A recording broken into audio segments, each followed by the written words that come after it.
Get ready for the Ochelli Effect.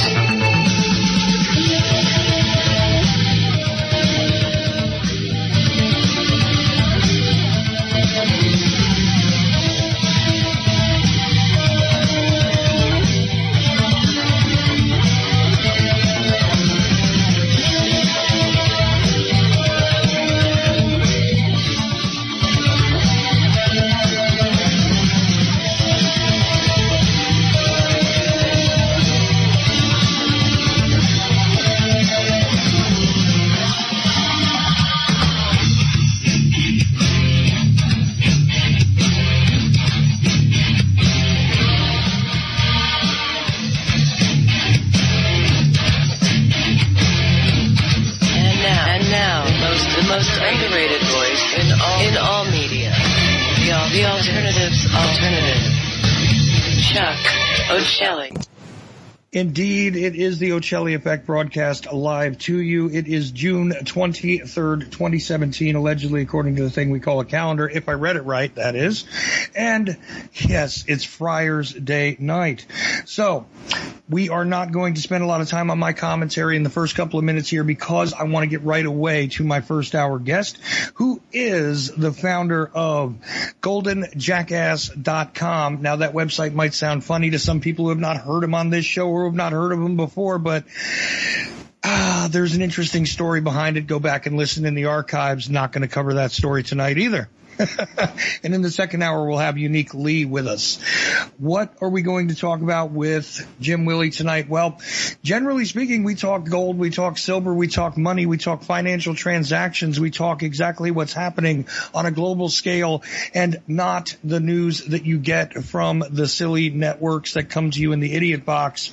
Oh, no. Jim has some fascinating insights, and if you want to get in touch with those insights, you go get the Hat Trick newsletter over at goldenjackass.com, and that's where you get a whole lot more information than I'm ever going to be able to solicit from Mr. Willie. But anyway, he was a little sick. Otherwise, he would have been on a little sooner because generally I'm trying to have Jim on about once a month, and Jim has agreed to do that with me, so I'm extremely grateful. But he was not feeling well. Apparently doing a lot better now, though, huh, Jim? Yeah, I'm doing much better. I got my strength back and got my mojo. Well, that's the deal. You got to get your mojo working before you can get everybody else working on the reality of what's happening. Now, a bunch of things came in while you were not on the show there for a bit, some feedback and stuff like that, and I'm going to address it right away. But this is not really the key to what it is we're going to talk about tonight. There were a bunch of questions about cryptocurrencies and exactly what's happening and things like that. And there were also a couple general questions about the UK and exactly what is happening there. Is this going to, the change in government and that and this and that, and how, Prime Minister May is going to the Queen. I wonder if there's any commentary Jim would like to offer about the fact that the Queen and the Crown travel in two separate cars when they go to an appearance. But anyway, maybe not. You never can tell what Mr. Willie might have to say. But I do want to see what that looks like, especially for our listeners in the UK, what it is they might be able to look forward to regarding, I don't know, how the performance of the sterling pound there is going to be, et cetera, et cetera. Of course, we're looking at the EU sort of, seemingly publicly disintegrating, but that financial agreement still stands, which preceded the alleged EU. So there might be a lot of different directions we can go in tonight. My primary focus, however, is going to be on Qatar. And I do believe that is the proper way to pronounce it. Of course, we're talking about the Middle Eastern nation, from whence, let's see, we're going to be launching lots of air operations because I think that is the largest Air Force base we have in CENTCOM over there. This is going to be a factor for sure, but I think that there's a financial edge to what's happening here, and I know that I've got to ask Jim Willie about that. So I've kind of thrown a bunch of things on the table. Where would you like to start, Jim? Well, I don't honestly know a whole lot about what's going on with the British politics, but I will say that the big downdraft in the British pound currency and the economic stimulus that came from that quickly, that's kind of passing away. As for May and her difficulties in getting well rooted, I don't know. As for the cryptocurrencies, I still think they're a closed-end fund, each one of them, and subject, therefore, to the risks of closed-end funds, which is big moves up. I'm still not clear on what it means to create a newly mined coin. I get a number of emails from people trying to help me along, but I've yet to hear an explanation of what it means to mine a new coin, which in the context of a closed-end fund means I don't know what their supply is. So let's leave that alone for now, but I do think something is really important regarding not so much the Bitcoin or the cryptocurrencies, but the blockchain technology behind them. The Voice is convinced that there's going to be a interweaving of the gold trade note for trade payment, typically by Eurasian nation, China, Russia, the rest of Asia. Right. The gold trade note might be interwoven with the blockchain technology, and that could be very exciting because it's just a matter of time before it becomes real, becomes used, and pushes to the side the U.S. Treasury bill, the T-bill, for trade payment. And a big event has been happening in the last couple of weeks, and that is China is inching closer to being in a position under contractual agreement with the Saudis to pay for oil in RMB. This is what I call the biggest coffin nail for the petrodollar that you can imagine. Because once that happens, Korea is going to say, well, we want to do the same. We want to get rid of our treasuries. We'd like to start accumulating some Chinese government bonds and gold trade notes and whatever that's going to be associated with the RMB currency of China. So it's going to be a trend that China starts with Saudi oil. It'll spread to other Asian countries in the Pacific Rim, and then it'll spread to the other Gulf Arab nations, like Kuwait, for example. They'll say, oh, well, yeah, we don't want to lose our Chinese business either. We'll accept RMB. All right, that is how the petrodollar dies.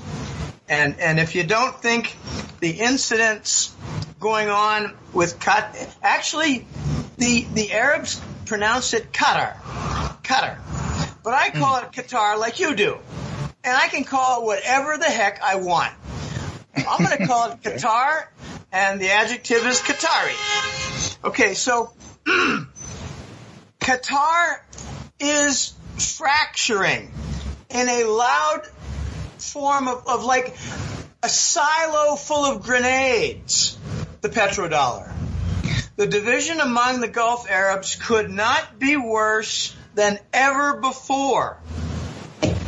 Qatar is an enormously complicated topic. And even in this hour, if we devote 20 minutes to it, we're just going to hit the surface. But can I hit on a number of main points?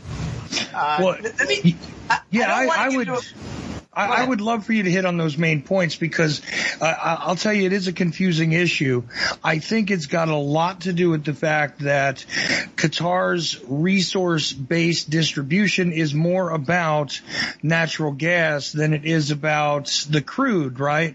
So isn't this sort of like we're watching corporate competition here, really, between these nations over how it is, which type of energy they want to sell, basically? I mean, isn't that part of the equation? I mean, I know there's also, like I said, the military base, there's the media assets and all those different things in play as well. But I mean, isn't that what it's really about at its root, or is there something else happening here? That's the biggest question. That's what it's about, Chuck, and it's about the pipeline. But let's just start. Let me circle the wagons a bit here. You mentioned CENTCOM. I think there are a couple of very large U.S. military bases there. So with Qatar moving closer to Iran politically and with pipelines, the United States finds itself extremely awkward in its position with military bases where the country and its gas giant complex is aligning with Iran. That's just one thing, okay? That's a very big issue. And the United States is not going to be able to resolve itself well from that unless they join forces with Iran. Okay, here's something that's not in the news much. I'm not a real expert in Arab nomenclature, but the mother of the Qatari emir is a woman named Sheikha Musa. And Sheikha Musa has been in a rivalry with the Saudis for 5 years. She is responsible for a gigantic new cultural movement involving education, like universities, the Philharmonic Orchestra, and a media center. This means that they clash with the Saudis. But there's also a big, big hubbub having to do with a newspaper in Egypt that was promoting the Muslim Brotherhood, and this Sheikha Musa won a lawsuit against the Saudis for defaming her name over the issue of these rival Arab groups. And if you can keep them all straight, you're a better man than I. Well, okay. Well, wait a second. That's something I want you to stop on for a second, because that is the difficulty here. Seemingly what's happening regarding this cultural, movement that she sparked, right? Doesn't it seem like they're edging more toward a parallel, let's say, with Iran, who, believe it or not, despite all the propaganda, has for the most part sort of culturally moved in that very similar direction, so it would make them kind of logically compatible with one another. And I don't know, Chuck. That's a direction that it might be a little bit spurious. Okay. Let's stick with the energy. I just mentioned that as a preface, because the real issue is Qatar wants to join up with Iran. They've got a joint project in the Persian Gulf for natural gas. The two, Qatar and Iran. Now, I think it's the only Iranian joint project with an Arab nation in the Gulf. Okay, so Qatar looks like it is going to be firmly in the Iran gas pipeline that moves into Europe through Syria. That is why Syria is at war, because there are two competing pipelines.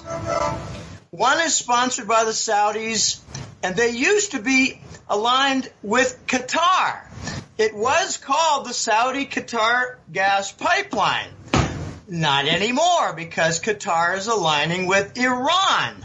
So they're going to ship their gas across the Gulf, and on the east side, starting in Iran, they're going to join up all the supply and send it through Syria from the Iranian source, not any Saudi source. So there's a split between Saudi and Qatar over the pipeline.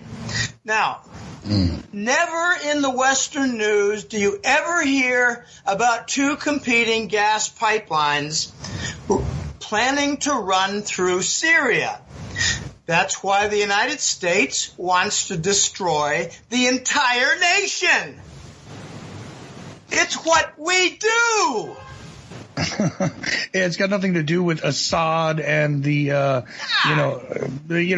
think he's a bad guy. Actually, if you think about it historically, we've supported plenty of strong men, if you will, using that term advisedly, in the Middle East, because it was economically more prosperous for us to do so. They were playing ball, so therefore that's the deal. So this is really to just exert pressure over a business transaction, if anything, right?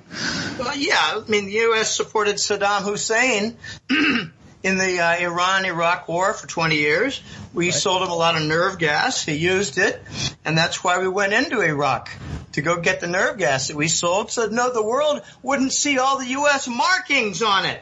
We supported the Shah of Iran. We've supported lots of strong men. Okay, so you've got a break. Now, take a look at the lineup of the Muslim and Arab nations. The Saudis have two best friends in the Muslim world, Morocco and Pakistan. They both side with Qatar, and they've pissed off the Saudis. The Turks have offered troops, military troops, into Qatar, and that has pissed off the Saudis. The Saudis really don't have any friends anymore, and the U.S. is getting ready to shove them under the bus. This Iran pipeline is going to be I don't know how to call it, a branch, if you will, a parallel branch to Russia's Gazprom.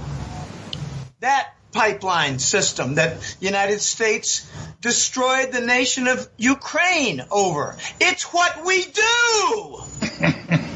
Yes, it is. We destroyed Lebanon in the 70s when they announced that their banking system, Arabs, wanted to be, well, not just Arabs, but very closely aligned to the anti-Israel Hezbollah. Lebanese in the 70s wanted to become the banking center for all the Arab oil and the petrodollars. Israel said, not on our watch. So the United States helped to destroy Lebanon. It's what we do! Saudi Arabia is running out of reserves. They're trying to conduct a fraudulent Aramco IPO, but Western oil analysts have said that its price is probably 5 times wrong. So, why are they pricing it so high? I think they're trying to conduct a fraudulent IPO while they're managing a war in Yemen, which the United States is helping them to do. The United States is helping the Saudis to waylay the whole nation so they can steal their oil and gas reserves. Destroying Yemen is just one more example of what we do. Well, How many nations has the United States destroyed? Yeah, I was just going to point out. I was just going to point out, you know, the whole reason why really Libya was destroyed. same exact thing. I mean, it's just that he was looking to. That's a little deeper. They wanted to have a gold dinar and have all Arab Muslim oil producers be paid in the gold dinar. So Hillary said, not on my watch, let's destroy the nation because that's what we do. There you go.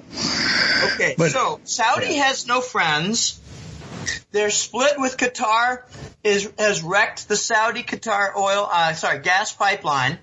Qatar is siding with Iran. The United States is encountering Iran in Syria now and will back off because the Russians are blowing the shit out of the U.S.-supported ISIS strongholds. The U.S. is ISIS for all you numbnuts out there who haven't figured that out yet. U.S. and Israel is ISIS for arms, funds, logistics. For the longest time, the ISIS field command headquarters was the U.S. Embassy in Ankara, Turkey. Not anymore. It's now moved to Jordan. Oh, my gosh. So we got a lot of stuff going on. There's another angle in here. Qatar, you mentioned the LNG in Qatar. Well, the number one technology nations for LNG are Russia and Germany. And South Korea is no slouch. They do smaller types, and they're involved in Iran now for what they call mini LNG plants. You know, like 10 times smaller capacity. Not these gigantic domes, but, you know, instead more like the size of a couple of houses or a warehouse. Okay, with Germany so tightly linked to Qatar, and by the way, Qatar has enormous, like $300-something billion of investments in European countries companies and Deutsche Bank. So this is very, very gnarly. I can't imagine that it could be more complicated. And that's why it's not going to be resolved quickly. And that's also why I think it's going to kill with the final blow the petrodollar. Because in the middle of all this, the Saudis are going to say, we don't have any friends anymore in our own Arab Muslim world. We don't have any friends, none. They're even battling with their UAE partners in the Yemen war, Chuck. There's a battle that took place about 3 weeks ago between the Saudis and the UAE soldiers over the Aden airport. They killed each other. The Saudis are going to say, we don't have any friends. We better cut a deal with China. And that's going to be the birth of the RMB oil sales. And that'll be another nail in the petrodollar coffin. One second, Jim, because, when you bring up the UAE being at odds with the Saudis, I don't think people would recognize why that's so bizarre. It is extremely strange historically, that they're sort of all of a sudden at each other's throats over an airport. That was one of those things that went by really quickly. Nobody picked up on it to discuss that this is obviously a serious change in posture. Can you sort of just elaborate on that a little bit? Sure, because I covered that last month in the May Patrick letter. Right. I was fortunate enough to see a couple of pretty detailed articles. I read them, summarized them. And by the way, on the opposite side of the bay there, the big Gulf, is Djibouti in Africa, which the Chinese just built a base on. Okay? And so the Gulf of Aden, are people aware that north of the Gulf of Aden is the Suez Canal? Do you see the strategic importance of the Yemen war with respect to the Suez Canal?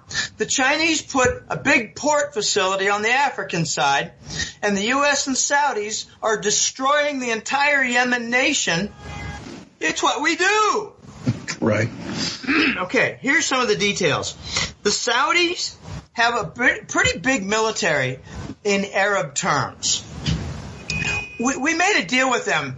You sell your oil in the dollar ever since 1974, but be sure you buy lots and lots of U.S.-made weapons, and we'll make sure you have plenty of wars to fight, because that's what we do. Right. Okay. The Saudis are very strong in their Air Force. So they go in and bomb hospitals, community apartment buildings, and other areas that constitute war crimes with the U.S. blessings and the U.S. weapons. Okay, they're strong in their Air Force. The UAE is a very unusual Arab nation. It has a tiny population. It's got its share of royals, and it's got a huge amount of oil, considering it's a small country. At one time, about 5 years ago, they had $2 trillion worth of basically sovereign wealth funds, but the predominant portion was treasury bonds. And the rumor has it now that they've squandered a lot of it away with grants, with military weapons, with the Yemen war, with a lot of different things. I don't know how on earth they squandered so quickly $2 trillion unless 5 years ago they did not have $2 trillion and they lied, like the Saudis lie about their oil reserves. Okay, so what have the UAE, they call them the Emiratis. What have the Emiratis done? UAE. The Emiratis hired a bunch of mercenaries, and the general among them is an Australian.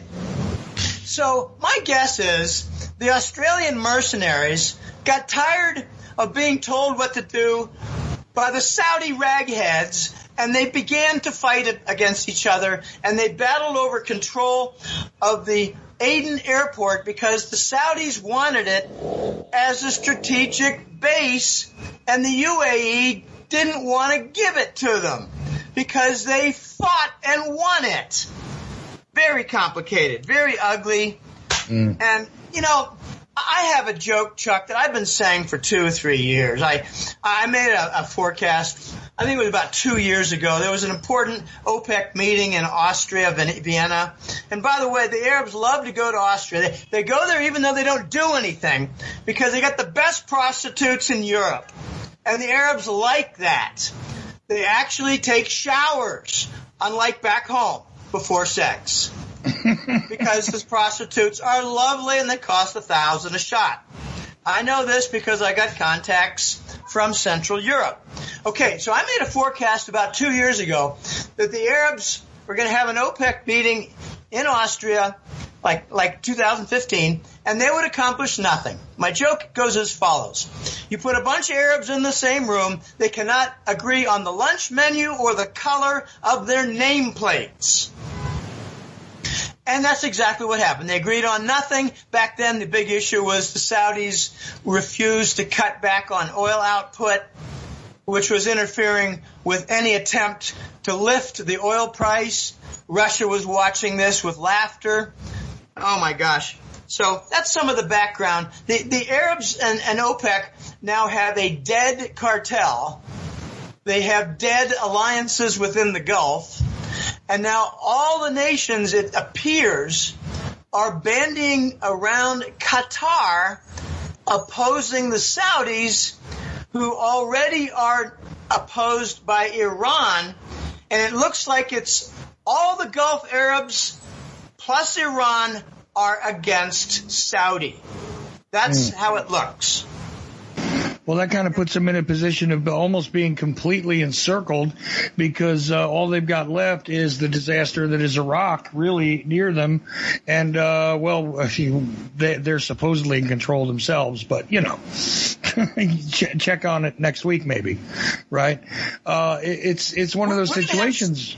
We're going to have surprises, and I don't know what they're going to be, but what we've noticed lately, Chuck, is that all surprises go against the United States. All of them work toward the Eurasian trade zone. I mean, like Russia, China, and Iran. India is still on the fence. I regard Russia, China, Iran as the new triangle of the Eurasian trade zone. And notice those are all ancient empires. Yeah, isn't that true? You can really think back to the original, and it's kind of fascinating because they each seem to be led by people who have an appreciation for their status as being rooted in those ancient empires, don't you think? And they have a history of no shit money. Real money. I was surprised to learn. We were just bouncing around because there was some stupid-ass article about official gold reserves and the latest Gold Council gold reserve. Yeah, United States has 8,500 tons. Right. If they have 1 ton, I'd be amazed. If they have 1 ton, it's all gold coins in a couple of stinking barrels, like beer barrels. Okay. I was surprised because it's becoming common knowledge now, slowly, that Russia has over 25,000 tons of gold. The Voice saw the majority of that in the 1990 decade under the Kremlin. There was a Mission Impossible show where Tom Cruise got under the Kremlin and, blew a portion of it up. It's all just fiction. But that's where the gold is, under the Kremlin. But China also has at least 30,000 tons of official gold. And I asked The Voice, we all know India, with their temples and households, has at least 20,000 tons. You can't call that official because it's temple and it's households. It's very decentralized. And I asked him, what does Iran have? We never have talked about Iran's gold. And he said they have at least 15,000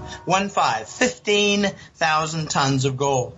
You're talking about Russia, China, Iran, and India with pretty much 100,000 tons of gold.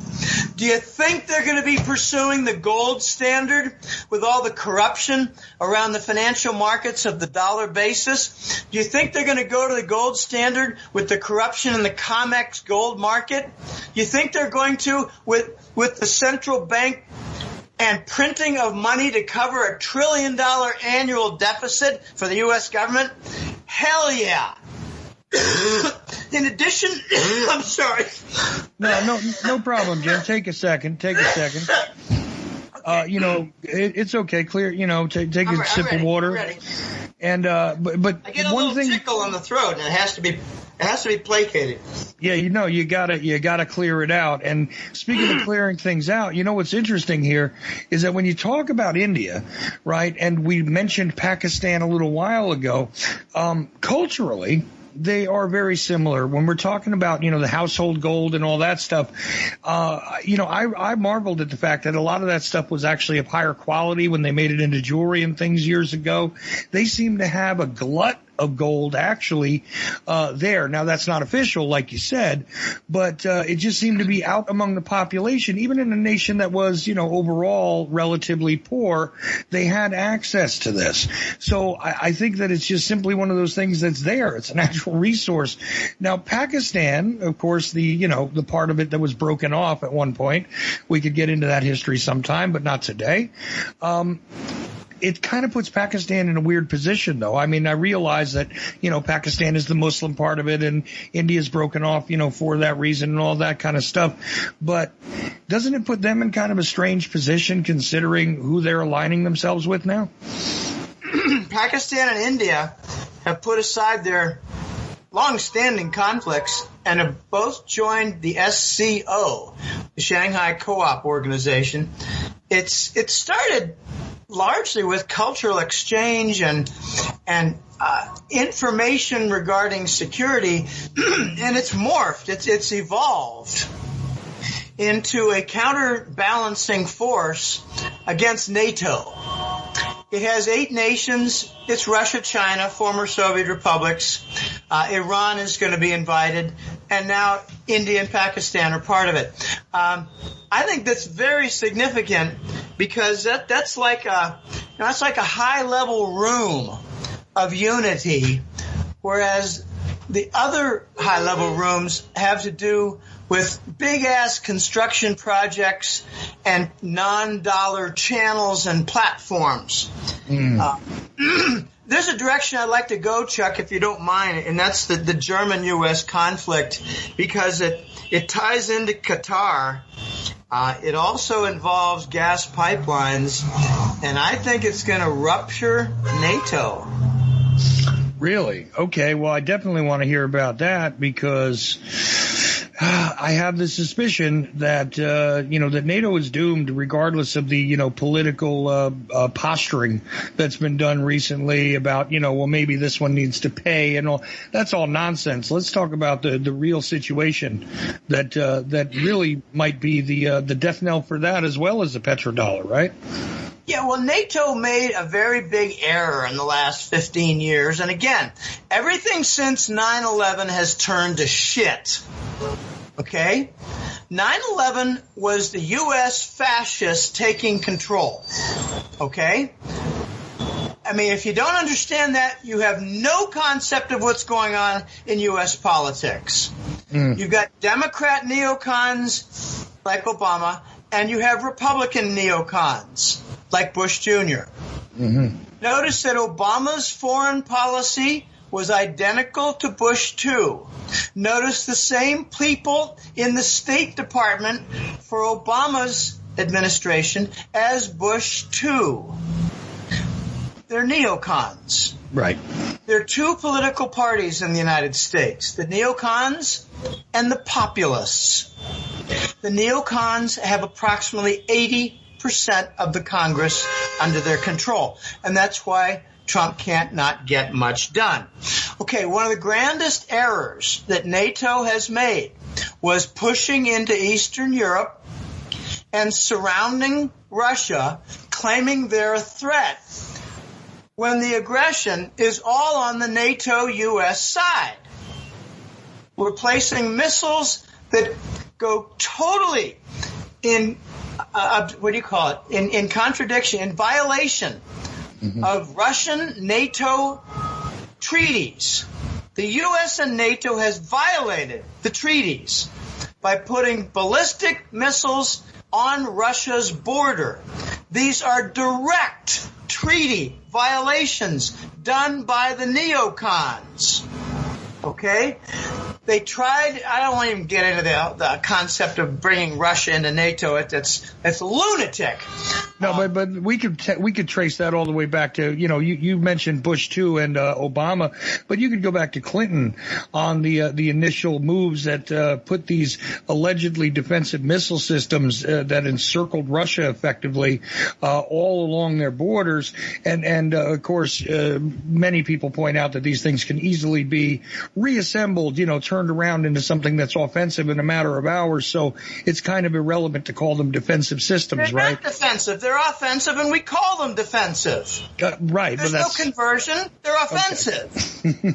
I'm just telling you the official story, Jim. I'm not telling you that I buy it. I don't. Well, I know, but lies are part of the neocons. They lie with just about everything. All right, so the fact that the Clinton administration began some aggressive moves with NATO is an indication that the neocons had plenty of elements there before they organized to make the 9/11 insider, genocidal mass murder. Right. Okay, so Trump has gone and made a brilliant move. If Trump is trying to wreck NATO because he doesn't like it, because he doesn't like the European Union and its military element, then he's doing a brilliant job by telling the Germans and French they have to pay bigger bills. Okay, then the Congress follows up a month later, led by the neocons, trying to punish the German companies involved in the Nord Stream 2 gas line project with Russia. Now, if the United States wants to wreck its relations with Germany, the best way to do that is to try to interrupt their energy supply from Russia. Because so far, for the last 3 years, it has gotten a pass, an exemption regarding the Russian sanctions. So, we're threatening to sanction the German companies, and the Germans are replying, screw off, back off, get out of our business. It's like someone coming in to tell Washington where your food supply is going to come from. Get out of our face. Okay. Now the Germans have joined with the Austrians to say screw you to Washington. And they're threatening to sanction U.S. companies. Now, hearken back a year when Volkswagen was about to announce a 200-mile-per-gallon carburetor system for their fleet of cars. Volkswagen. And suddenly there's a gigantic Tianjin, oh gosh, I can't remember the name of the town, the city in western China, where 3,000 Volkswagens were blown up and a giant, they called it a mini nuke, but I think it was more like 8,000 tons of fertilizer in a central warehouse. Anyway, the point is, the United States conspired to blow up Volkswagen and to come up with a bullshit story about emissions violations and an $18 billion fine against Volkswagen by the U.S. government for emissions tests fraud. My gosh, that's 18 times the fine that they gave J.P. Morgan for bond fraud.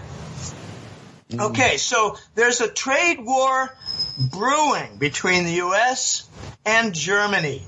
Germany just announced that they're going to pull out 250 troops from the NATO base at Incirlik, Turkey, because the Turks are pissed off that the U.S.-led Erdogan coup from September or July? About a year ago, not quite, several months ago. The U.S.-led failed coup against the Turkish government and Erdogan. It involved NATO troops, and those troops are now being given asylum in Germany. So the U.S. wrecked its Turkish alliance, it wrecking its Saudi alliance, It's wrecking its entire Gulf Arab alliance. You know, the lesson with the neocon fascists is that they destroy their host, and every single foreign policy initiative turns to shit.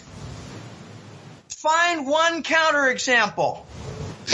No, I don't have one, because what it seems like to me the agenda is look, we're going to hire these people regardless of what their actual position is.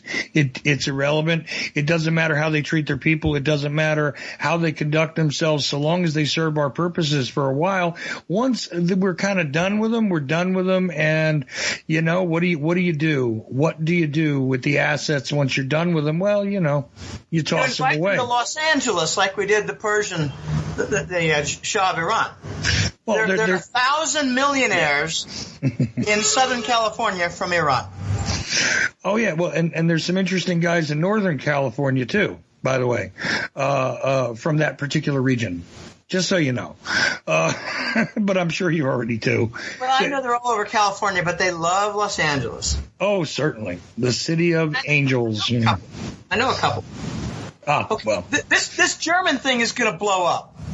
If the U.S. backs off, then the Germans are going to say, we're going to go right ahead with Nord Stream 2. And by the way, we're going to open up all the other businesses that the U.S. idiots have blocked regarding Russian sanctions, which the Germans have been getting around for the last 2 years by building up their German subsidiaries inside Russia so that they could do business with the same company.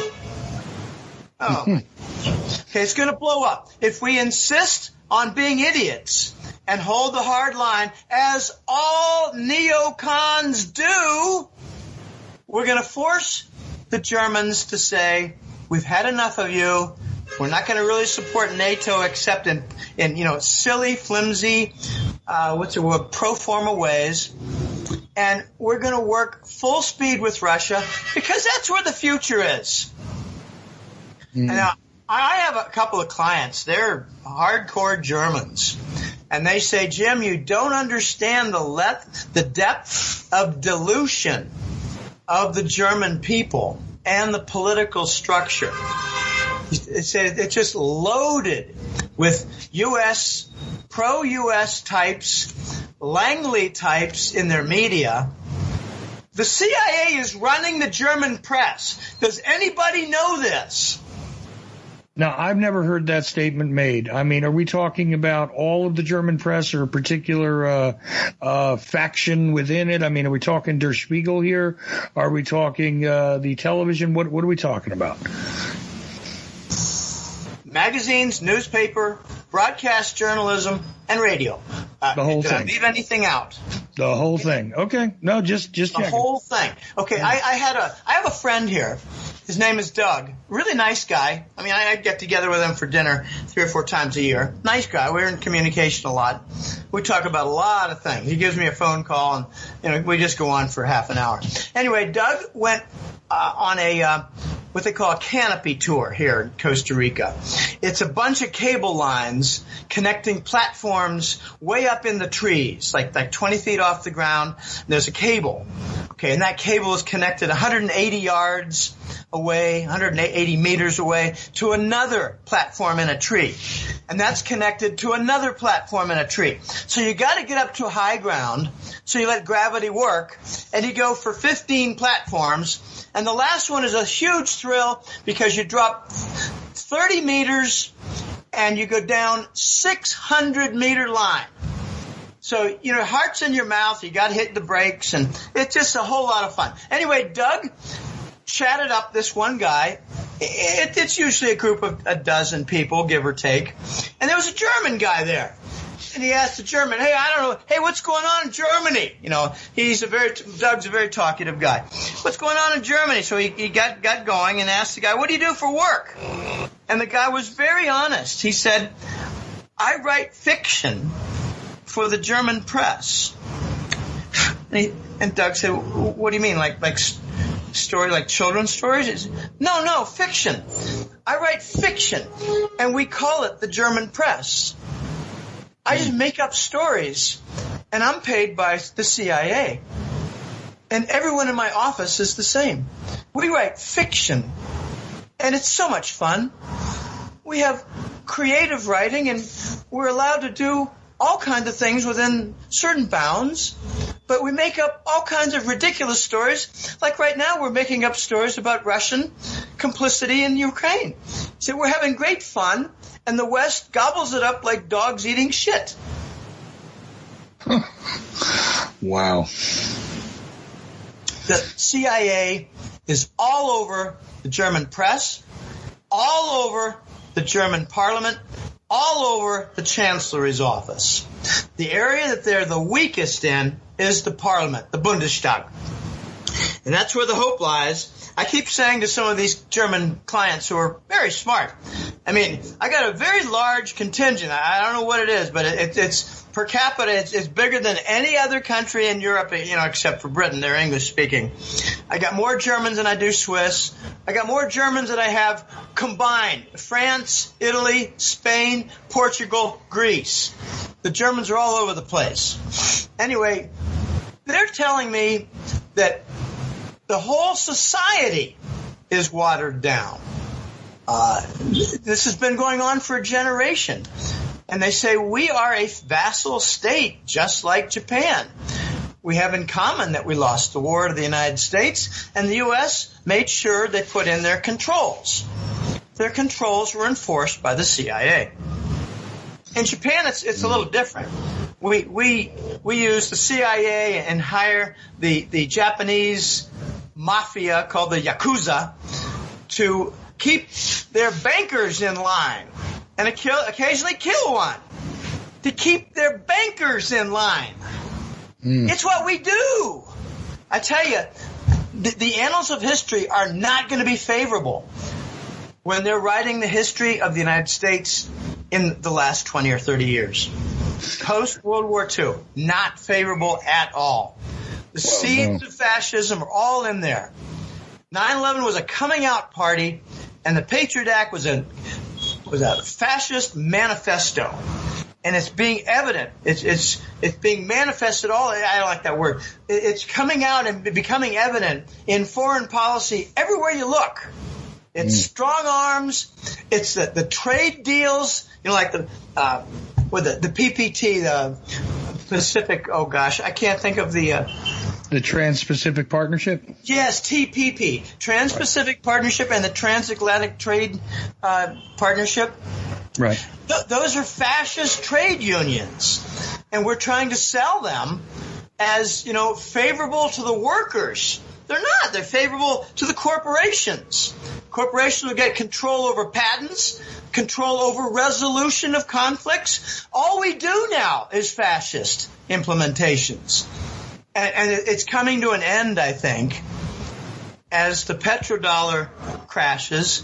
What's coming next, Chuck, it's going to be very interesting. It's a theory that I have that I work with a colleague of mine. It's going to be a dual universe. The East, the Eurasian Trade Zone, China, Russia, etc., Iran, they're going to be coming out with the non-dollar platforms, and they're going to be engaging in trade in the RMB and later gold trade note, which means that their banking systems are going to get rid of the treasury bonds and load up with Chinese RMB debt and gold, both RMB bonds and gold in the East. So in the East, you're going to have the RMB universe. In the West, you're going to continue to have the U.S. dollar universe. I'm talking about United States, Canada, parts of Latin America, Western Europe, Britain. Okay, USD, dollar universe. And they're going to coexist for a while. But remember what's keeping the dollar afloat, the U.S. government and its deficit. It's printing money. The East doesn't do that, so they got a big advantage. And when they introduce the dollar, just start the countdown for game over on the dollar. And the U.S. is going to eventually have to come up with its domestic-only dollar. I call that the new Scheiss dollar. Scheiss is German for shit. It's going to be a third world currency because we've got $1 trillion government deficit and $500 billion and growing $500 billion. It's like $600 billion. Now that's what the pace is for the trade deficit. So no matter what the new currency is for the United States, it's going to be devalued severely in the first year. And if they have the stupidity of putting a gold backing behind it, they're going to lose 13,000 tons of gold in the first year. First year. Okay, there's no solution to what's coming for the United States on the financial front. The only solution that could come is a foreign entity decides we're going to transfer boatloads of foreign-held dollars to relieve your current account deficit, and we're going to involve ourselves in a tremendous reindustrialization of the United States, and the U.S. is going to call them carpetbaggers and challenge their authority. Oh, my gosh. Anyway.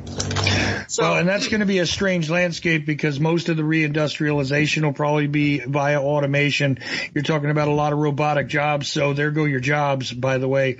Don't know what kind of a landscape it'll be for the people. You know, they're going to have to deal with all this. But we're almost toward the end of this hour, Jim. And Chuck, add one more thing here. High-speed rail. Oh, yeah. How's the U.S. highway system doing? I mean, Rockefeller loved it because he made sure that it didn't have much competition. Right. But the trucking industry pretty much waylaid, not all, but a good deal of the railway system. I once did an experiment and took a railroad ride from Boston to Ohio. Okay.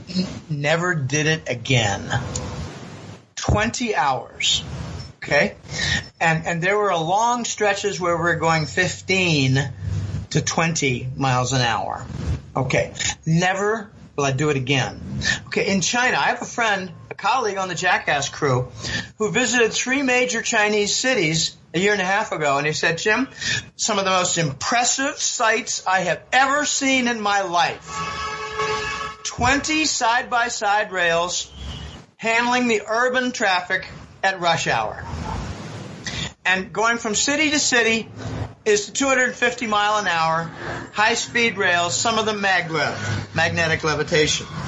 Right. Okay. United States is so backward in its transportation system, and what it used to claim as its jewel of the interstate highway system now is pretty much a pothole farm. They're not fixing things. No, it's decrepit at best, Jim. But look, I do want people to understand, you know, all the things we've talked about here tonight and all the things that Jim is explaining.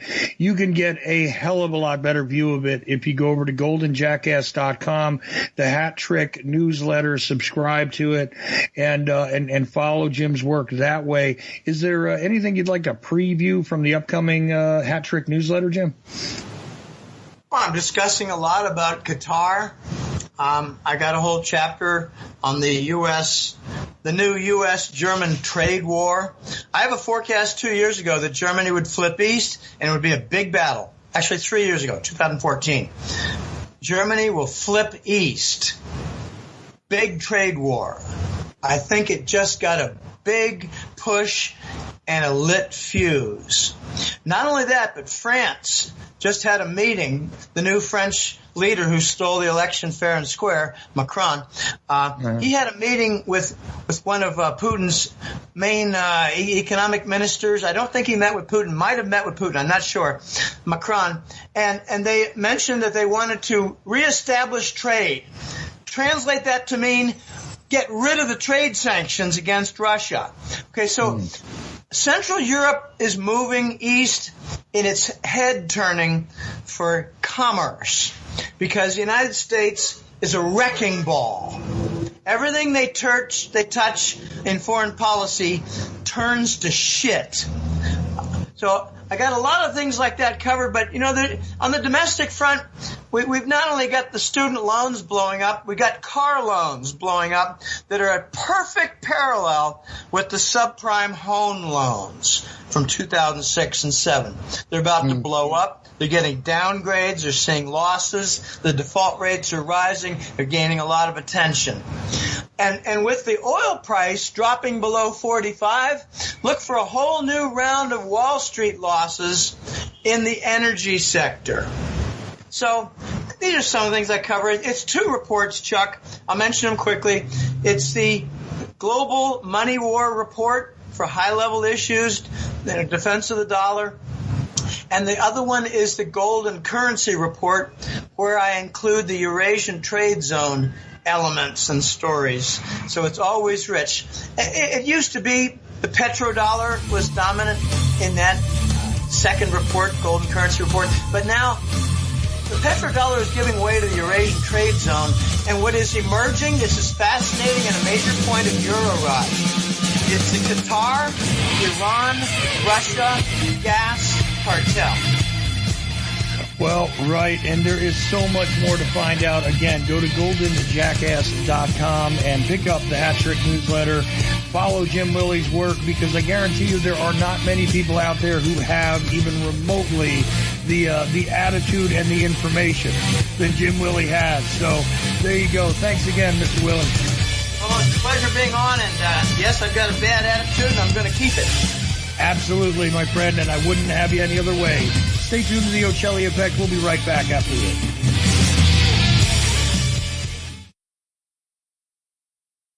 Chuck Ochelli! Never take yourself too seriously. This is the second hour of the Ochelli Effect, broadcast live from the facilities of Ochelli.com. However, we're carried on various other streams, including autonomousmedia.net. I do believe Freeman Jack might be carrying us on his website tonight. There are others. I can't keep track of them all, but I do appreciate every single one of you that has decided to grab and play the show.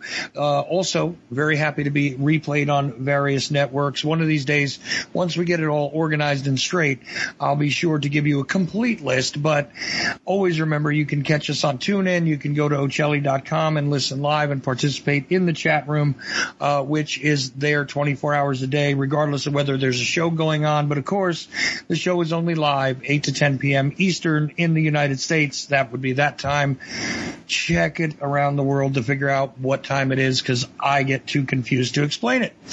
Anyway, Jim Willie was pretty intense, yeah, and I do appreciate the attitude he presents things with. I love it, and he's got a lot of fascinating information when you want to try and decode a great many things that are going on financially. But we're going to completely change gears in this hour.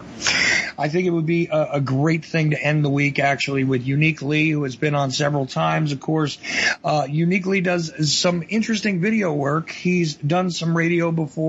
He's been on this show before. Just the kind of guy I like having a conversation with anyway, no matter what we're talking about. And we have no real game plan, so who knows where this might all go. Tell you what, I'm just going to dredge up something from during the break, which is, Unique Lee mentioned this phrase called the 100% solution. And this is a sniper's term, and so on and so. And it wasn't one of those things that jumped right to my mind as to what it meant. I'm so busy sometimes reading military intelligence documentation, or I have been over the years, not lately. But you get used to certain terms, and you kind of get a bit unaffected by them after a while. Words like neutralize and eliminate, eradicate, things like that are just very commonly utilized in memorandum and things like that. And then again, there is a whole other spoken language between individuals who are brothers in arms under one coat of arms or another. But that's a topic that could go in a lot of directions. Anyway, Uniquely, man, and you said, well, maybe your American listeners won't understand some things and this and that. During the break, this is part of the conversation. I'm not making it up. I don't care, man. I'm here to have a conversation with you. They're just listening in. So how you doing? That was a nice little diatribe there. It's what we do. Well, in the break there before the music kicked in, I was talking about my own little escapades, shall we say, in the legal land over here in Camp UK.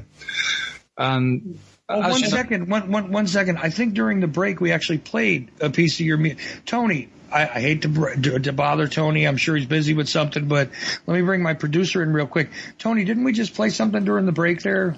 Yeah, we did, and that's where the 100% solution came from, because it was the name that Lee used for the piece of music that he made. That's what it was. Okay, see, now everybody connected the dots for me. See, I don't always know everything that's going on. I'm just the hired help here. I do music as well. I do music as well as videos. I'm a musician, so I was in a band for 8 years, so it's kind of a skill that I still retain. No, and I do plan to take a listen to the track that was just played during the break. And I have listened to some of your compositions before. Interesting stuff. And of course, you're sort of an eclectic guy when it comes to moods, attitudes, and education. So why don't we start with that? The music, what was going on there? The 100% solution, that reference. I mean, where did that all come from? Oh, it's very brief. I mean, most of the stuff I use were just usernames. What are names that people don't use, and what reference does it have? The only reason I used the 100% solution was I watched a TV documentary, and it's when they have to bring out the sniper to deal with a real event where they have to take the guy out and just only the guy. So they give this guy a call, and he gets his sniper rifle out, and it's one of these special things where it's an order, It's this call that he doesn't want to get. Anyway, long story short, the perpetrator's got a woman with a knife in the shopping centre somewhere, and they bring this guy out, and he delivers what's called in their terms 100% solution. So it's the point right behind the back of the ear, and it cuts off a certain nerve where you can't then use your trigger finger or pull a nerve or do a last minute. Oh, right. No. Now I know exactly what you're talking about. Okay. Drop you like a stone. Yeah, in other words, okay, you know how there's that concept a lot of times when you're watching a movie or whatever, but this is a real life concern that there's when you take someone out, whether you're part of a SORT team or a sniper firing line, or you're part of a what they call over here, what is it, SWAT team, regardless, you do have to consider where it is you sever the brain when you decide to take out your target, because what happens is you can, if you don't do it exactly correctly, have someone have a neuromuscular reaction, even though they are quite dead before they've even hit the floor, that they might have a neuromuscular reaction that would cause a shot to be fired, someone's throat to be slit, things like this. This is what you were explaining. But the 100% solution is if you place it in exactly the right spot on the skull, it will sever all functions and you won't have any of those other problems. That's what you're getting at. Okay. Yeah. Not that my music was meant to kill you stone dead. I didn't mean it that way. It was just the reference was at that time in my mind. I was going through the idea, well, we need to bring a bit of influence into the movements, which is why I do the New World Order music in the way that I do. It's just to remind people that this isn't fun, although it should be parodied and poked at. But we are dealing with a serious thing, and we need to use our music and our videos to show people this isn't really a game that you want to lose. Because this system treats this like a game.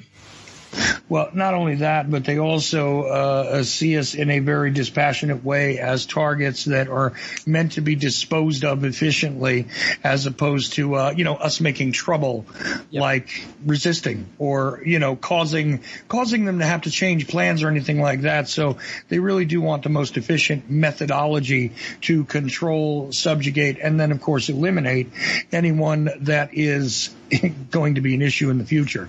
And that is something that needs to be kept in mind. And it sounds very serious, very dark, but they're also not immune from the need for mockery and for parody also, right?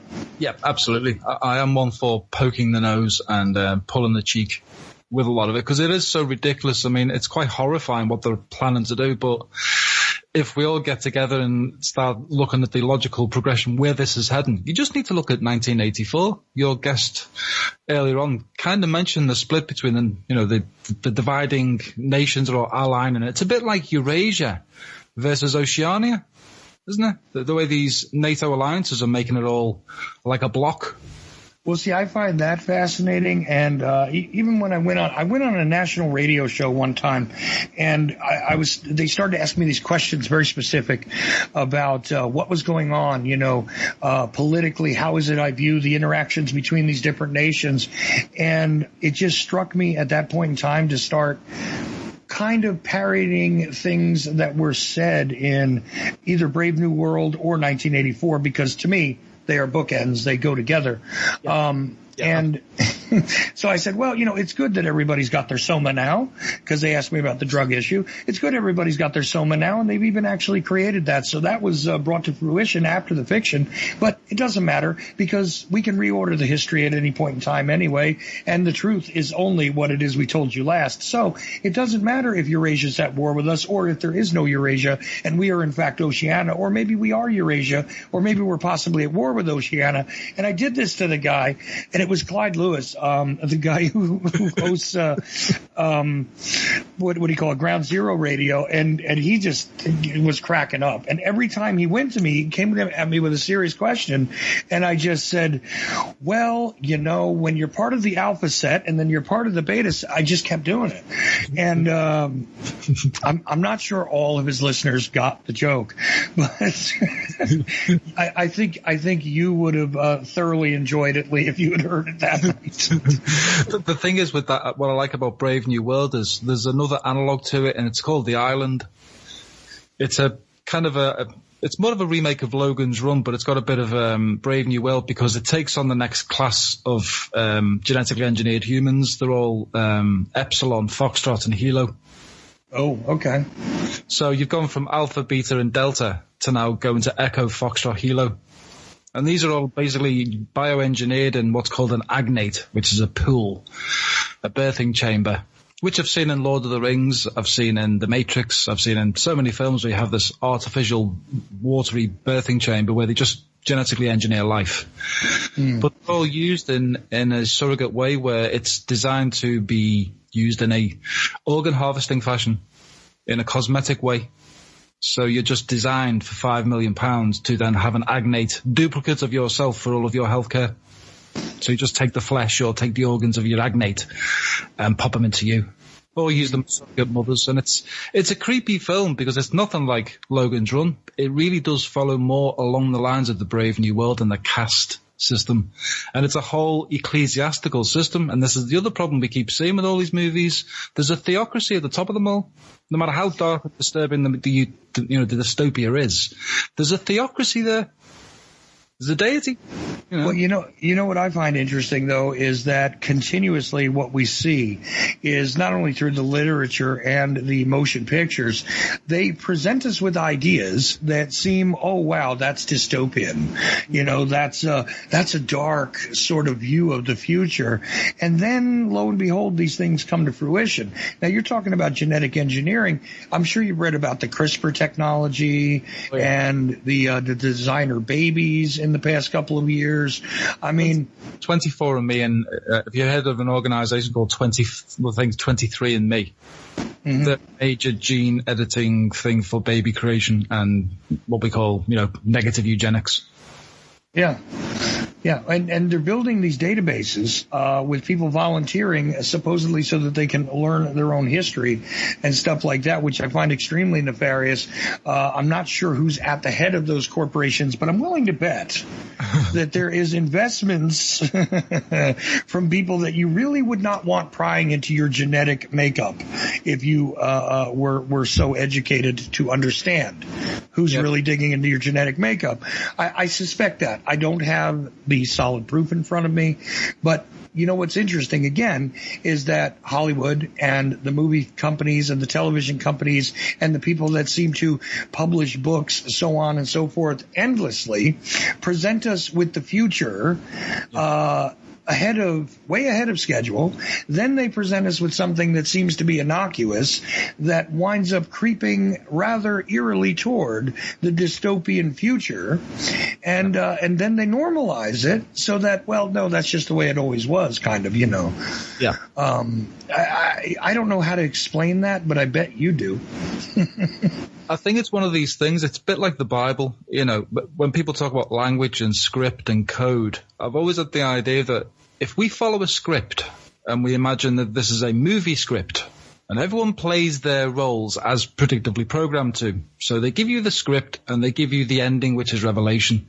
And to be honest, it's a really crap ending for the story.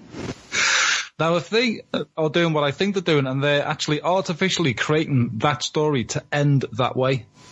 Now, my argument would be there is if you've seen the movie Final Destination, you can always change the ending.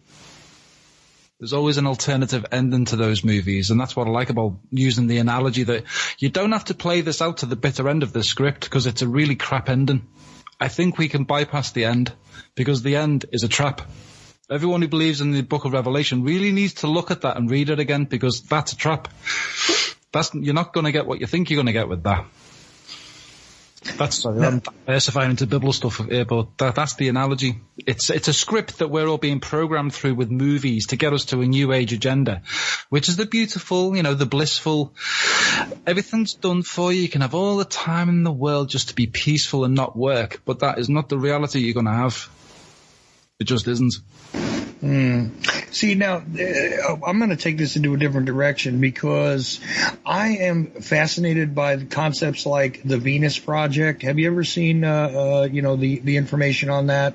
This concept of building these sustainable cities that rely on technology at their core and seem to provide for everybody and make it so that there is no particular occupation outside of that which you would be so inclined to pursue merely because you wish to.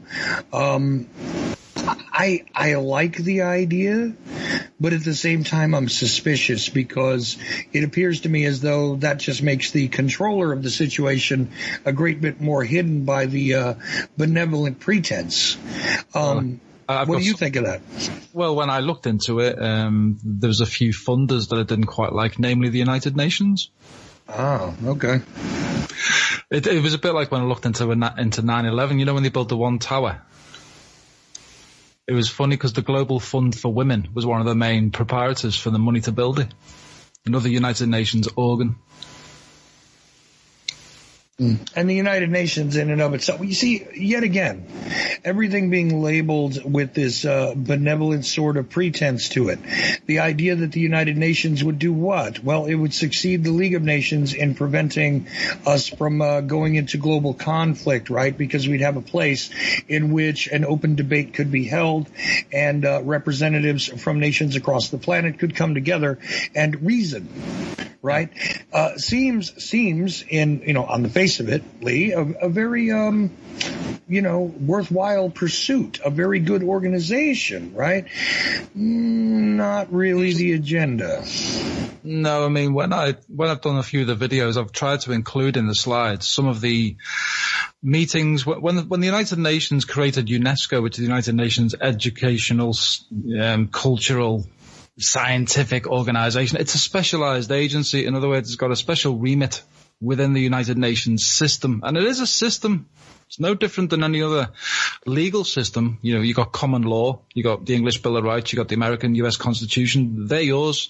But the United Nations gives you something different because it's a system of international law. But anyway, digressing, United Nations, UNESCO, and that organ, because it's a body, you see. The way the United Nations sees itself is a living, breathing law. That's how it sees itself, that it breathes. Now, whether you believe their philosophy in the way they see their own organization is for you to decide, but that's how they see it, and invariably it will become living law. Now, UNESCO is in control of most of the educational facilities in England, Wales, under treaties and conventions, so they are basically usurping all of your natural common systems because you're getting United Nations, what I call Luciferian indoctrination. There's no other way of looking at it. See, and that's really fascinating to me, because I've sat here and talked to Mark Windows about how even in the local seeming organs of government and conflict resolution via the courts and things like that, it all has this pretense of being there to be a service for you, as in you, a living man or woman somewhere, okay, and it is a facility for you to go and seek justice, which, let's not argue about the word there, but we do know that justice and the idea of liberty are also things that have their roots elsewhere linguistically, but let's leave that alone for a moment. It turns into something entirely different. I consider it to be a ritualistic bargain, in fact. The black robes, the idea that there is only certain individuals which are allowed to speak because, well, only certain types of speakers can speak in particular realms, right? I'll give you an image for you, Chuck. You know the way I see it? I see it as a big, dark, shadowy figure like a vampire with his cape kind of billowing out, beckoning you to come under his cloak. That's what I see. Come to me and I'll protect you. Come under the shadow of my cape. That's how I envisage the United Nations. And the other thing about UNESCO is the reason why I pointed out in the videos is, if you look back to the UNESCO when it was formulated, they all had different delegates from different nations, India, Pakistan, wherever they be, and they all basically said the same thing. What UNESCO was planned to do when it involves family was to completely destroy the family unit, to make a one-world hive mind system, to get into the family and separate the mother and father from the child.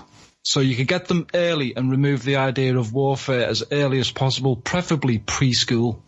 Well, in fact, pre-womb, inside the womb was where they wanted to get to eradicate the idea of warfare. That was the entire meeting of the plenary session in Beirut in 1967, I think it was, and the other one in Paris. But if you go and read those documents, all of them basically said all the principles that you say in your convention, in reality, you're going to do the complete opposite. You're going to make everyone uniform. You're going to standardize everything to a new, what they called a world humanist education. It's in their own hands. That's what the plan was. That's in your schools now. Especially in England. Well, I dare say that the U.S. has kind of, for the most part, fallen under the very same system, and is really the spearhead for most of these actions. Like, sometimes when I see certain involvements, entanglements, let's say, I can't sort out a proper motive. I look and I say, well, look, it doesn't really make monetary sense. Generally speaking, the U.S.'s posture doesn't care about people, so the humanitarian nonsense is really ridiculous, because, again, we spent how long in Vietnam? We lost 58,000 of our own. We literally killed a minimum of 1 million plus Vietnamese, and some estimates go up as high as 4 million, by the way, during that conflict, and lost. But it was still okay because business got done. In other words, even military objectives are absolutely not part of the agenda when we utilize the military. There is meant to be an overarching use of force and threat of force on a global scale from, I hate to say us, but the U.S. anyway, at all times. And that was part of the plan too. Yeah. The education system, of course. Now, when you talk about them eliminating the combative nature of a human being, even in the womb. Yeah. I will argue with you that drugging mothers on a worldwide scale with psychopharmaceutical drugs has definitely helped that particular issue along. I would say also that the use of fluoride, fluoridated water, things like that, has also been an excellent helper. So we have the chemical aspect, but we also have the sort of cultural police coming in and conditioning people, because again, you condition the mothers who are carrying children, and I make this statement over and over again. When you condition them, you are conditioning the children within them, because the first neurological pathways that are formed in order to determine exactly what the outside world's character is based on that fetus's or that child's later on, perception are being formed in a very rudimentary sense right away. And the input from the mother absolutely contributes to that, not only her mood, but her chemical situation, her dietary intake. I'm trying to be as neutral about these terms as possible, but really what it is that they have now come to a point where they poison and attempt to render docile any child that is born, while they're also bringing birth rates down in places like the U.S. and others at the same time. So there will be a smaller and much easier to control population in the future. So we don't need to have wars anymore to cut down on the population. We can do it right from the get-go. What do you think about that? Well, I've done a few videos on the idea that they've fed the public over, I'd say, the last 40 years. There was a film years ago with Oliver Reed. It was called Zero Population Growth back in 1971. And that was basically under the same kind of Brave New World 1984 totalitarian system where they basically banned births for 30 years due to overpopulation. So in 1971, 40 years ago, that was the general premise of, in the future, that's the kind of society we'd like. And they called it society, And the greatest crime was having children. It was a crime against humanity. And that just reminds me of the United Nations system of, invariably, that's what you're going to end up with, an anti-life system. Then you got another one. You got the likes of Children of Men in 2005. You got the idea in Dr. Strangelove. You mentioned fluoridating the water before. There's a scene in Dr. Strangelove where Peter Sellers says to the other general, or the general says to Peter Sellers, "Have you ever heard of fluoridating, Jack?" He's like, "I don't think I have." And he goes in to express this idea that they're using fluoridation to, dumb down the water. And why do you think the enemy drinks distilled water? Why don't they ever drink alcohol? Why do you think they'll always drink alcohol? Because they're not drinking our water. It's fluoridated. So that's Dr. Strangelove. Let's say Children of Men, everyone's being sterilised. You don't quite know why. So again, the idea of population growth has been in the agenda for a while. And there was a thing in England years ago. It was called the UK population growth counter. And they basically done a census of people in England of how many people do you want in England as a population limit, and most of the people elected to have 30 million in England as a reasonable number to solve the overpopulation problem. Now, my big question at that point was, there's 60 million people in England and Wales and Ireland and Scotland, and everyone in England was insisting that we need to cull the population by half. So the media has a huge influence for me on what people think is reasonable, moral, good and just when it comes to propaganda, telling us all everything's overpopulated because we're stacked and packed and racked in cities, in flats. It's all been taken over by private equity groups and public-private partnerships. And people wonder, when you look at the movies, how easy they can take us there. Well, yeah, that's true. And then, of course, even when you take a look at things that are not necessarily very serious, good Lord, I forget the name of the film with, what was it? Bruce Willis is a taxi driver in it. Oh, The Fifth Element. That's what it was. Yeah. That's another one, yeah. Yeah. And you see the stacked and packed population there. Even the Chinese food guy is actually coming up the side of the building to deliver to the building because it goes up so high and all that, right? Well, it's another little thing I've spotted. You'll notice in films like Fifth Element or Tomorrow World, two things pop up.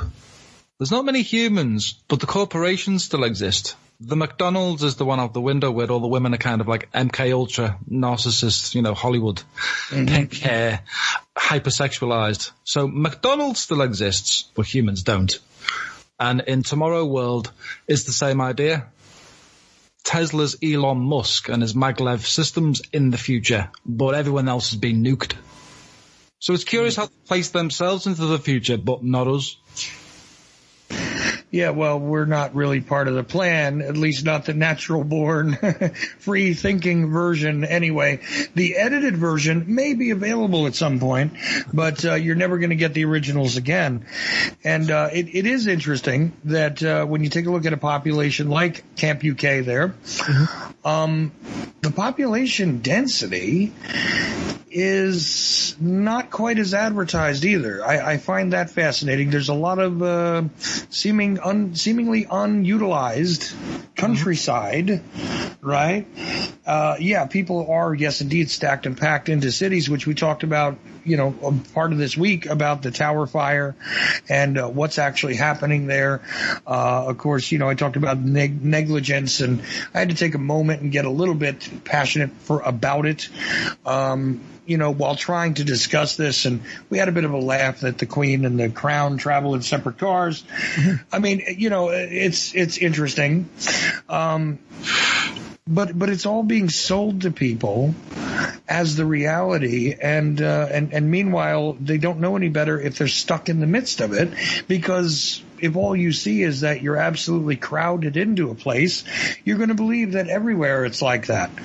And overpopulation to me in general is one of these mythological things that has been created, and now they utilize it to kind of impress people with tactics of fear, to say, look, these people were already overstuffed. Now there's going to be more people coming into our overstuffed place, and we're going to have to do something about it. And I don't think anybody's going to be thrilled at the solutions that'll be offered. Is this just a suspicious mind on my part, Lee? What do you think? I'll throw something out there. On the night of the tower, yeah, a bit like Manchester, two celebrities popped up on the TV, and it was Rita Ora and some other vacuous celebrity I can't remember. And I thought to myself, well, that's coincidentally, you just happened to be there. And yet my cynical mind kicked in, and my girlfriend gave me the horriblest look. And I went, I'll tell you what's going to happen here. This is going to be hijacked, and a single's going to be made. Just like Ariana Grande took Over the Rainbow and done something very strange with all that money. I thought, if they hijack this, I'm really going to see my bum. And the girlfriend, seriously, she gave me a dirty look. She went, you can't think that way, that they do that. I went, I'm telling you, this is what they're going to do. They'll hijack this into a celebrity event. And lo and behold, the following day, they did. Simon Cowell's on the phone to everyone saying we're going to do a song. It's called... Simon Cowell? Simon Cowell from Pop Idol. Oh, my God. Okay. So I told my brother, and my brother went, you called that one, didn't you? I said, this is how obvious it's becoming. When's the next one happening? Who are they going to call? So what I thought was interesting was the choice of song. They chose Simon and Garfunkel, Bridge Over Troubled Water. Now, when I looked into the history of the lyrics of what that song meant, it has nothing to do with that event. It has everything to do with being a gospel hymn. And I thought, well, have they just turned this into some kind of occult ritual ceremony here by bringing a hymn to this? Mm-hmm. That's true. I'm just trying to look at the angle of these celebrities are using these to their advantage, and I'm trying to figure out why. Because I don't think this is over yet either. No, that's the thing that really gives me a kind of a sick feeling. I mean, I know that a lot of Americans did not take notice of it. It's very, very strange to me that they did not. I think a lot of the events sort of just got swallowed into, well, England is now involved in being under siege from terrorists, and that's where they left it.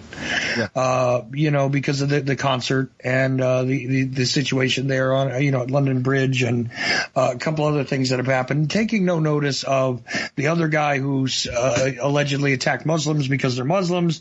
I mean, going back and forth, the narrative getting twisted around, it becomes this background noise to people in other countries, right? And I think that's probably how you guys are hearing things coming out of the U.S. too. I think that's how Germany's hearing us. I think we're all starting to get compartmentalized to be very concerned with tribal things and nationalistic things that, for the most part, are nothing more than distractions. And I think there is something afoot here, Lee. I'm not quite sure what it is. I almost feel like, and I'm not an alarmist. Remember, I'm never the alarmist. But I almost feel like the groundwork is being laid for a legitimate global war. Yeah. Not the war on terror, the war on a tactic, the war on an emotion, all of this nonsense, the war on terror, the war on terrorism, which is the war of terror. And guess what? You are the target. Yep. No matter who you are listening to me, you are the target. No. I mean a legitimate, sort of culling of the population, okay, through a mass casualty event that we will later in history refer to as World War III. I think we're actually seeing the groundwork coming around now. Many people have been alarmist about this over the years, and I'm not sounding the alarm. I'm saying the groundwork is being laid, as if we were in the year 1900 and World War I was on its way. The groundwork was being laid. There may be some time. There may be some possibility of delaying it, avoiding it. I don't know, but I'm getting that feeling. Are you? I think cycles repeat, and I think I said 10 years ago, I feel like it's the Great Fire of London just after the plague. Whereas it's the reverse. I feel like we're going to have the fire and then the plague. Same thing. Because think of it this way, the way they've been societally engineering things. Years ago, everyone used to have a large house, a large family. They keep that family ancestrally for 2 or 3 generations, going back to 1920s maybe, going back, as far as that. And then you think, well, what's happened recently? All the families have been pushed back together again. The National Harm Service is pushing the elderly back onto the people as carers, which you then get punished for caring for them because you can't work. And they pass the liability from the healthcare of poisoning you for most of your life while you believed in their magic. So they dump them back on you. Then they penalise you for having, a room spare or something. Then the kids come home because they can't afford the rents. Then they ask the parents for their equity of the home to fund their college, which is worthless, their college degrees in worthlessness, and jobs that really won't exist. And then they're all stuck in one house while all of the ancestral home is now indebted to getting these boneheads in some kind of education, which is not going to get them any future jobs, which they're promised. This idea you're going to get a $35,000 a year job. You won't, because the artificial intelligence will have those jobs. Well, right, and here's the thing. Between the robotics that'll handle the manufacturing and the artificial intelligence that'll take care of the services, what are you going to have to do except sit in your hovel together because you were systematically robbed of any sort of what they might refer to as equity or value that you might have actually had access to by allegedly owning property before, because just like with what we were talking about regarding the changes, listen, you buy the smaller place in the higher end area, then you go to try to sell it. It's no longer worth that. That was all done on purpose. And what is it that you utilized in order to go make that purchase? You probably gave up the thing that you had equity in to begin with, the larger plot of land, the larger house. Now you're all back into the smaller house because nobody can afford to live separately. Everybody's got to cooperate just to survive. And meanwhile, they point the finger at you and say, well, you should have managed your money better. And then the great vampire with the cape comes in, the United Nations system, and says, do you like your living space? Yeah, living space, right. Space, yes. Because this is equal, you see. You're all going to have the same sized box to live in.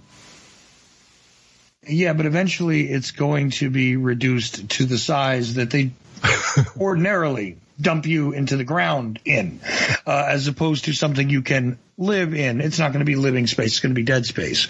That's really what the truth is, because that seems to be the trajectory here. Again, maybe I'm just being cynical, and what do you think?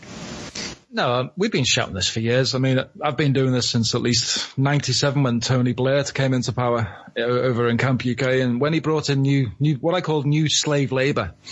This new idea of the one world communitarianism, get us all into one home and force us to be communal because they've taken everything off us anyway. So we'll have to talk to each other on some community level so we can share our what little resources we'll probably have in their perverted way of having a community. That's what I saw with 97 when he brought out his Marxist agendas. Plus, it was a big clue when he resigned and he turned automatically to Roman Catholicism. I thought, well, that makes sense. Because again, in the English law, you've got to take things like promissory oaths, certain oaths to allegiance. So while he'd done all his damage under a Christian banner, the Protestant banner, he then renounced that and went to Roman Catholicism as soon as he left and what did he become, a peace envoy for the Middle East? Something like that, which is extremely ironic, but okay. So when you start seeing things like that happen in 97, and then we had Gordon Brown, he just got the torch of Lucifer handed to him and said, there you go, Gordon, from Tony Blair, and he carried on the mantle and he basically deregulated the banks, which is what's just happened in America, I believe. Someone's just passed a bill over there where they've deregulated most of the banking protections for you and gave Wall Street free rein. So I see a cycle of things that happened in 2008 getting set up again, because 2008 didn't fall fully. It didn't crash completely. That's the problem. No, it certainly strangled the population's ability to thrive, but didn't quite do a good enough job imploding.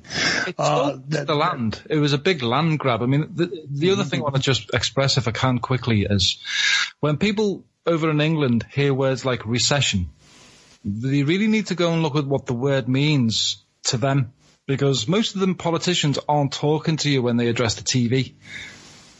There's another thing I try and express to people. When you hear people say, like Theresa May, she's not talking to you. She's talking to her friends. She doesn't really no interest in us. I've lost my check. We're just sort of the background noise here. We're the white noise, if you will, for them. Just kind of an annoyance now and then, but something that can be tuned out.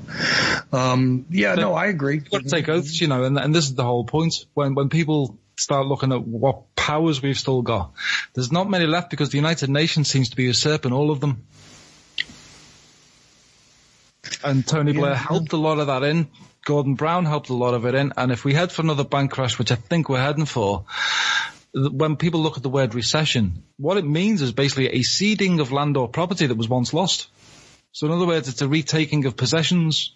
So it's a land grab. And if it's a recession, it means they're doing it again. It's a repeat. Mm-hmm. So if we have a triple dip recession or we have another big recession, it's a land grab, it's a property transfer. That's why we lost a lot of property in 2008, because Barclays Bank and other petrochemical companies in Saudi Arabia and wherever were all involved in the mortgage derivatives market. So when the banks collapsed, they sold them all, or rather they bought them all and then sold them at a profit later as all the banks collapsed. Now Barclays have just been done for this. It's a huge case now. They've actually been charged with that. I think it's 4 directors. So that's going to open a big can of worms too. So again, we're having dodgy things with the banking sector right now, and no one's really talking about it. See, but is it really going to do anything? Because every time I see one of these, we're going to hold the bankers to account. We're going to make them explain themselves. They're going to be handled this and that.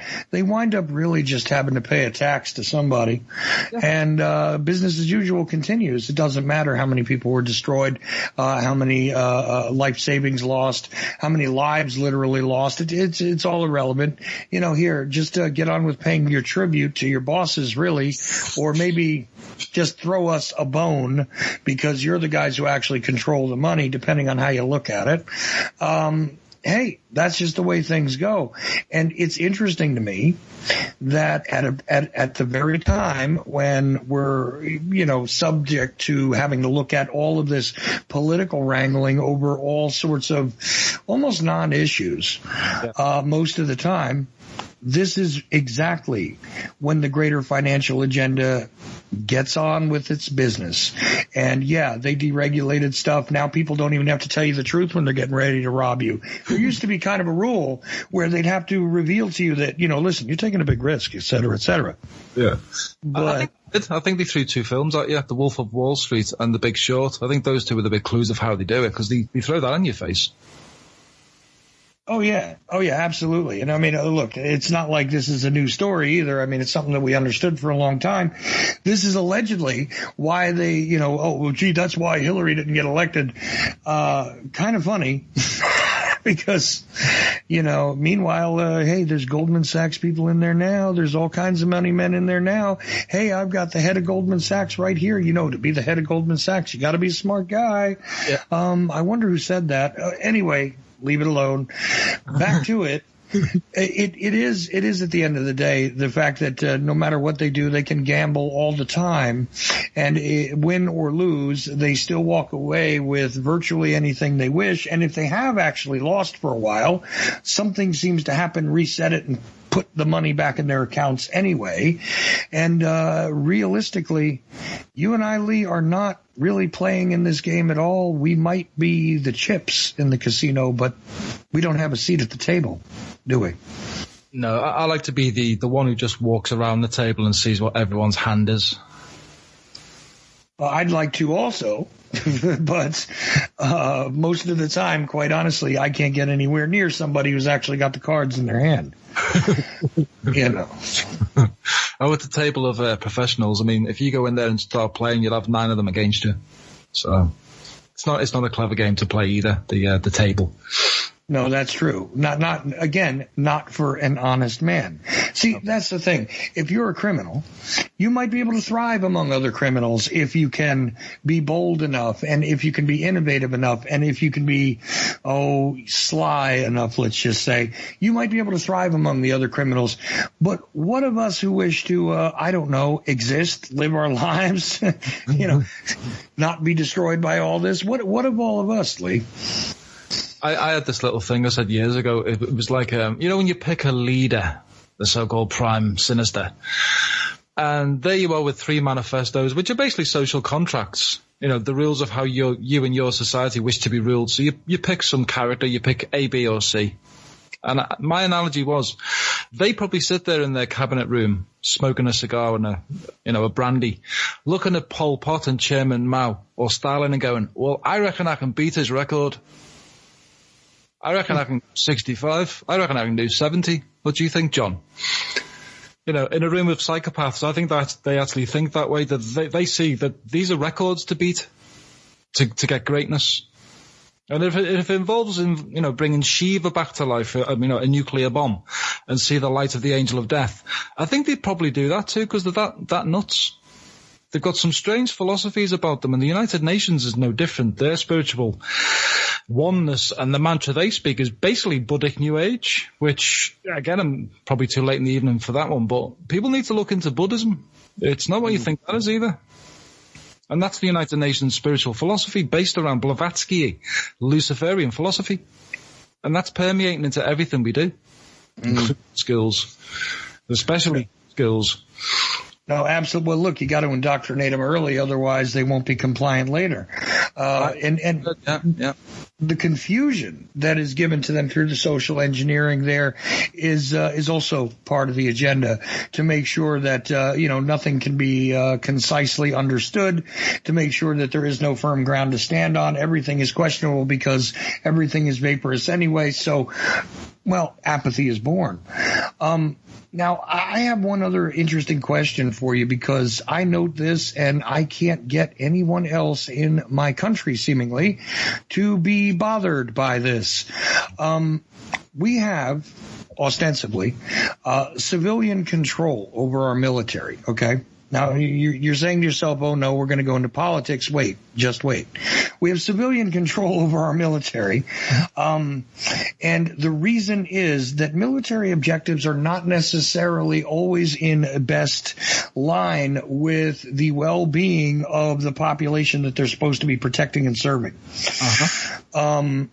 It may be in a military mindset, let's say, advantageous to do something like in the 1960s, when there were many military generals who were angling to get various people, like President Kennedy, for instance, to authorize a first strike on the Soviet Union because we could win a nuclear war with them. This gives you just an idea of the disconnect between the two. Now, Kennedy resisted, and various presidents have resisted or gone along with different agendas to varying results, that's for sure, over the years.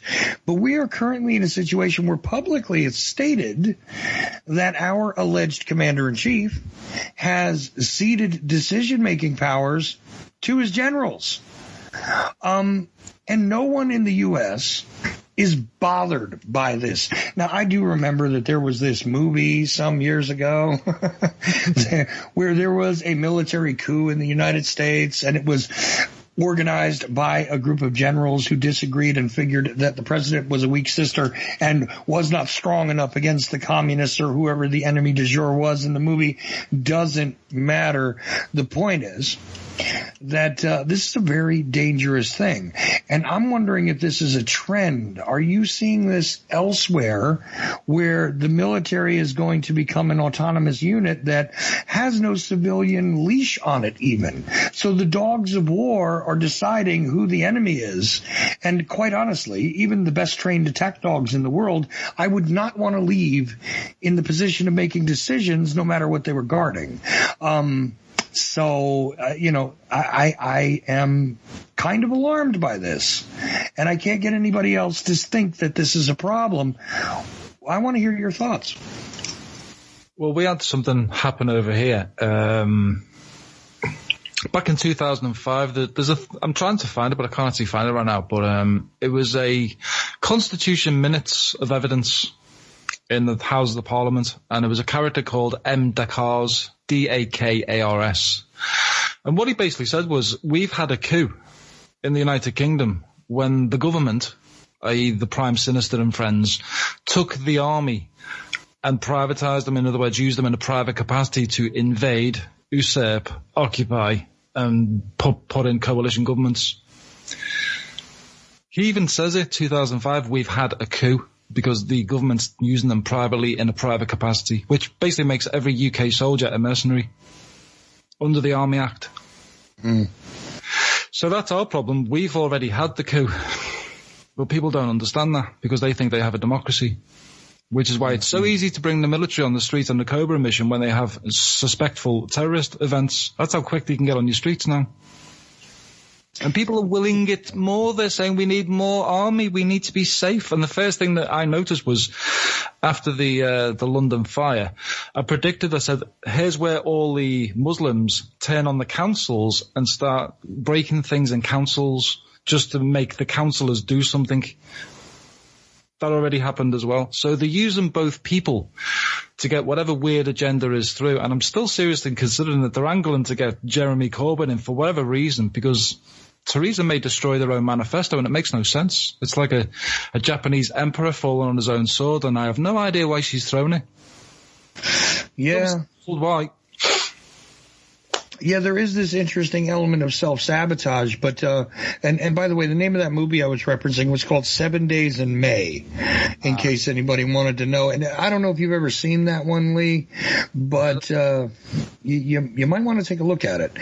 Interesting ties John F. Kennedy had to that movie. Also, I know I focus on Kennedy a bit, but look, it's something I took a lot of time to study. So the deal is that when we consider the idea that it seems relatively intelligent to allow a civilian mind to be at the helm regarding the control of the military, although they never really do fully control the military, right? It seems that it would be the best practice if all things were equal in reality. But I'm wondering if many other nations are not going to also let their militaries off the leash, and this might be the thing that sets off what it is we were talking about. And we've only got a few minutes left, but I wonder about this. And I also want to point people to Lee's videos too, by the way, which we didn't even mention where your stuff is at or anything yet. We're just having this conversation. Like I said, just you and me talking. So they're listening in. But tell people where they can find your stuff anyways. It's just on one website. It's minds.com/uniquely. That's all one word, uniquely. And I'm usually on just posting things in general about things that I'm perceiving, the little codes that they leave, the things like Ariana Grande and the video for One Last Time I thought was a bit contextually strange. It was a love story, but if you muted the sound of the music, it was a catastrophic, kind of like a civil contingencies had been in place. You see, like a martial law kind of scenario. Mm-hmm. And there's a few triggers in here that need to be followed. So I'm on the esoteric level, and I know a lot of people are on the ground level, like Mark Windows, who's looking into the other side of things. So we're all working together to make a bit more sense out of what's coming out of this. So mine's uniquely. Yes, and it's going to take more than one angle to get to the bottom of this, because there's more than one angle going into the agenda. Let's be honest, there is an esoteric element here. Whether you, the listener, believe it or not, the people that are operating under these particular agendas, I use that word again, they do. So you have to be conscious of the beliefs of the enemy in order to understand them, I think. I don't know. Maybe it's something I read in a book written by Sun Tzu at some point. I think you gotta understand the mindset of your enemy. And you know, one other quick note, Lee, here. If you turn off the sound and simply observe something visually, you will not perceive it the same way as the total package is, and vice versa. Yeah. So I think when people really start to analyze these things and look for different triggers and signals, this is a good process. In fact, to separate the audio from the visual. No, observe them together as well. Yeah. But take into account that there may be something else there that you are being distracted from by the audio or by the visual, that is meant to be implanted in a subconscious sort of way. Yeah. And you might have missed it otherwise. You think I'm off, or I'm correct about that? No, you're right. Yeah. It's always the subliminal that you're not supposed to consciously look at in the context of what the video is presenting, but it's an ongoing thing. It is. Well, I put a link up for the people who want to look at the Constitution of Minutes, where it says basically it can be shown that we have recently had a coup d'etat in this country. This was accomplished when the government took control over the armed forces to use them for political purposes. So I'll put the link on the chat for people who want to look at UK law and what happened here in 2005. Right. And nobody is mentioning this in the context of what's happening now.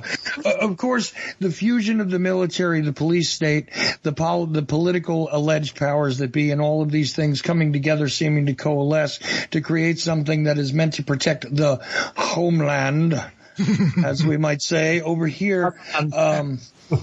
No, I did that on purpose, and I don't really care if anybody's bothered by it. It is what it is. All of that stuff is not merely an American problem, just in case American listeners might have thought so. The same thing is happening in the UK, and quite honestly, I think in a more intense way on the streets in London right now. And the deception is ongoing, and we need to be conscious of it. We're going to need to decode, these horrific spider webs of information in order to understand the direction which our world is traveling, because at the moment we don't have the reins, but we can take them back, Lee. I do believe that we as individuals, as people, as, I hate to use words like the public and all that, but let's be honest, collectively, individuals could come together and change the direction of this ship called Earth at any point in time. And I insist that is something that is only a few moments and a few choices away, provided we have the right moments and the right choices in front of us. What do you think? If I could give people an image, imagine if we're all grabbing the steering wheel of this ship and we're all dragging it one direction, and we need more people to pull that wheel over, because the nutters are trying to pull us the other way. I can see sunshine and happiness where I'm pulling my wheel. And I know there's lots of others who are just pulling it over that side, but we've got so many on the other side who just want to take us to hell. Well, that's the bottom line, but we have the ability to resist them again.